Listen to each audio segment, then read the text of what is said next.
Quand on a intitulé cette partie la Celtic Connection, on est vraiment là, c'est qu'il y a une communauté celtique qui dépasse un peu tous les problèmes diplomatiques, politiques. Il y a une vraie communauté aujourd'hui. Tout à fait. Je pense que quand on parle du monde celte, on vit des moments extrêmement compliqués. On a parlé du Brexit, on parle d'une certaine précarité qui vit dans nos vies, on ne sait pas où on va. C'est vraiment le moment de tendre la main à nos cousins celtes, en Irlande, en Écosse et partout ailleurs dans les pays celtes, et leur dire comment on construit demain. On a des relations privilégiées, et c'est pour cela qu'en 2016, au Festival interceltique de Lorient, on a lancé un Interceltic Digital Day, une journée où on dit les acteurs importants politiques, économiques, de la société, venez ensemble à un grand événement et on va construire demain. Jean-Yves Le Drian, vous avez publié en début d'année une tribune dans le Irish Times, oui.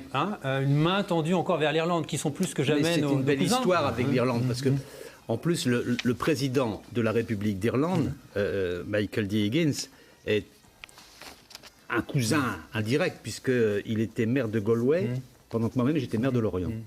Et on a eu les itinéraires que l'on connaît, mais il est très attaché au Festival interceltique de Lorient, du même coup, parce qu'on a jumelé nos deux villes, de Galway et de Lorient à ce moment-là, et on s'est retrouvés un jour, lui était président de la République d'Irlande, moi ministre de la Défense, sous l'Arc de Triomphe, avec beaucoup d'émotion, et j'avais demandé à ce moment-là au Bagad de Landbigwe de venir jouer un air irlandais sous l'Arc de Triomphe. Ça avait beaucoup d'émotion. Une dernière image.